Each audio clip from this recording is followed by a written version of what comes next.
Hey everyone, welcome back to the channel. My name is Ryan, and today we're going to be talking about the first Descendant and their brand new massive content drop in Season 3 called Breakthrough. So I covered this game on launch. Honestly, I had a ton of fun playing it, and when they reached out to me about making a guide for the new content, I was actually pretty stoked. So fired up the game, and I kid you not, so much has changed, and target farming loot is so much more streamlined than it ever was before. I got sucked in. I ended up grinding over 20 hours of the new content in just the last few days. So I figured I was in a perfect position to talk about what it's like for people just getting back into the game, and that's what we'll focus on here in this video. So first things first, when you fire up the game, you'll be prompted to begin the Season 3 quest line. If you open your quest tab, you just hit J if you're on PC, you'll be able to track the new quest line.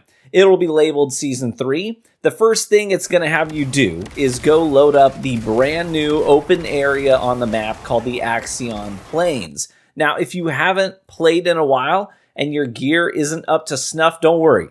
This opening mission is littered with these like rocket launchers that are just scattered around the map that will absolutely demolish anything this mission throws at you. So playing this mission will permanently unlock the hover bike for you as well. It's a new way to get around in the game. It's faster than Bunny in her full sprint, so yeah, you can zoom on this thing. But after you've completed this mission, you may have some work to do before you can progress. There are two prerequisites that you have to knock out before you can go any further in the Axion Plains. The first thing is to complete the main story missions for Season 2. Don't worry, it's not too long of a grind. You'll just have to run a few missions in the Sigma sector and you'll be good. This is really just for the sake of story continuity, as some of the missions in Season 3 will reference people and events from Season 2. The second prerequisite is that you hit Mastery Rank 15. Your Mastery Rank is indicated here. If you don't recall, this is the rank that all of your characters share. It's the one where you step into the giant hands to progress to the next level. You can earn Mastery experience in a few different ways, but the main ways of raising your Mastery level are to fully max out multiple Descendants up to level 40. Every time you cap out at level 40 on a new character, you're going to get a lot of Mastery points. Not a long grind at all, just playing the Sigma missions, you can go from level 1 to level 40 on a Descendant in less than an hour. The other way is to rank up your weapon proficiencies. Every single weapon can climb from level 1 to level 40, so make sure that you're always leveling up weapons by having them equipped if they aren't level 40 yet. Level up enough Descendants and enough weapons, and you'll easily hit Mastery Rank 15. Okay, now that you've checked those two items off the list, you're able to load up the Axion Plains and continue the main story beats of Season 3. Following the main quest line is really straightforward, honestly. You just do the missions that it prompts you to do. Some will be, sort of patrol missions. Others will take you to places you've already been. And one will even take you to a Colossus battle that you'll most likely get demolished in. But don't worry, that one only requires you to attempt the new Colossus fight, not beat it.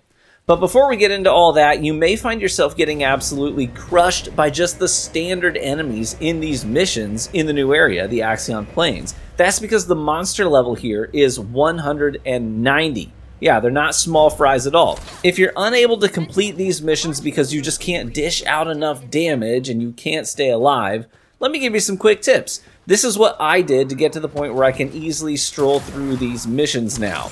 We're going to target a few parts of your build that you can easily enhance. The first part is this. You've got access to a whole new skill tree that dropped in Season 2 called your RK Tuning Tree. You'll see it as a tab in your inventory menu. Your RK tuning level can go all the way up to level 40, and it's represented in the upper right of your screen by the icon of the brain inside the head.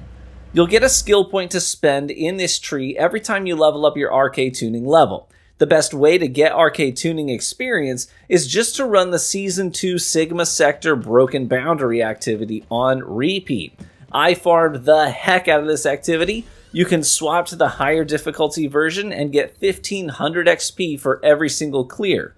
What nodes you spend your points on depends on your build. I'm doing a skill build for Freyna, so I took the route that you see on screen now, and it dramatically boosted my skill damage as well as my overall HP. but this is a great way to get a dramatic boost to your overall output on your character. The next thing I recommend is using crystallization catalysts to dramatically increase your module capacity on your Descendant. I had 5 of these waiting for me in my mailbox when I logged in, so make sure you check your mail to see what free goodies the game has sent your way while you were gone.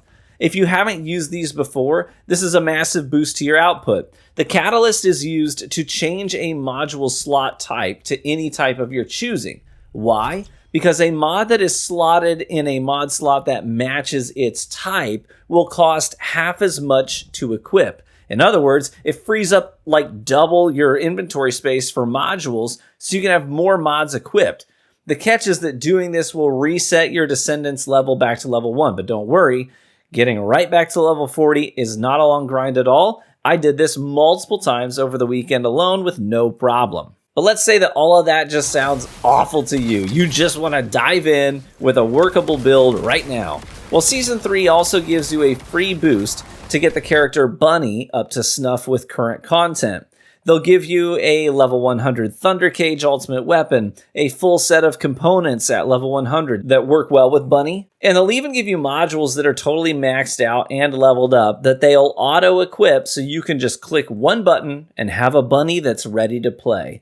But if you're a returning player with a bit of experience already, you can just accept all of these things without having the game auto-equip them for you. They'll just drop them into your inventory for you to do whatever you want with them. Accepting this boost pack will also unlock a new questline for you that's named similarly, and if you continue along that boost track, you will continue to get even more rewards to continue to enhance your Bunny's build along the way. But once you're all geared up and ready for the Axion Plains, you really just have to follow the main questline, and it will introduce you to everything that's new in the area, as well as honestly, it's a pretty good story beat as well. You get a lot of character development, there's a little bit of romance, there's action, there's more corral, there's a lot going on there.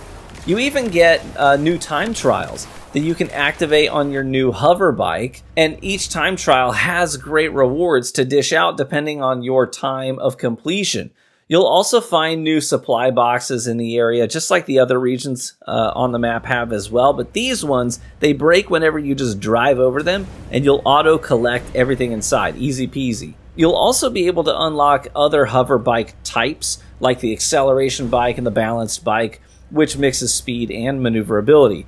And since we're on the topic of researching the new hover bikes, let's talk about the new Descendant Nell. Yeah, they weren't shy about this one. They just up and told us Nell would be a new Descendant, so I won't spoil how that happens narratively, but yeah, Nell can be unlocked by gathering all of the research materials for her character. So first, go ahead and set the Blueprint loot box and the RK loot box as your target rewards. These loot boxes will contain the materials you need to craft these things and Nell.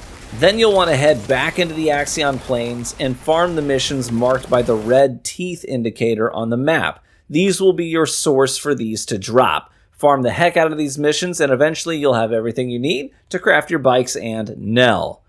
Nell's very cool. You know, her kit's really heavy on controlling parts of the map.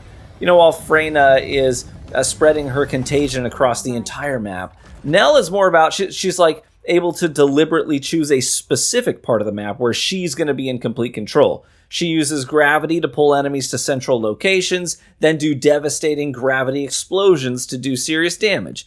She also has the ability to use her scan to ramp up her gun damage considerably to single targets. The gun builds that are about to come out for her will be insane, I'm sure. She's also got 2 new Descendant mods, like the Restored Heart, which boosts ally damage, and she has the Broken Heart mod to modify 2 of her skills to be purely offensive skills for even more aggressive combat.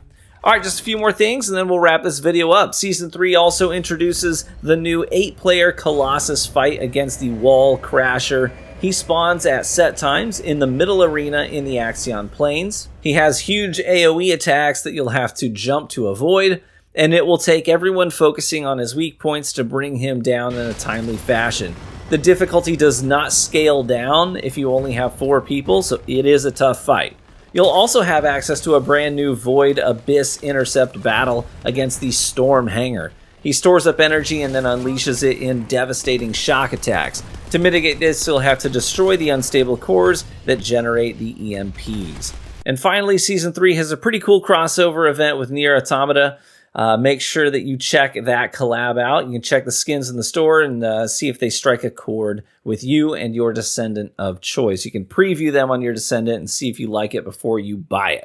So these things that I mentioned in the video, these are going to be your best fast track ways to getting a stronger build so you can compete in the current content. But also keep in mind, there's some other things you can do to fill in the gaps in your build that I won't go into depth here in a quick guide, but you've always got other options on the table. There's these new invasions that you may not be familiar with. Check your quest tab because it will have all the information right there for you, and they will take you on a series of quests that will unlock invasions, and then you can get you basically have a fast track to ramping up your firearm damage.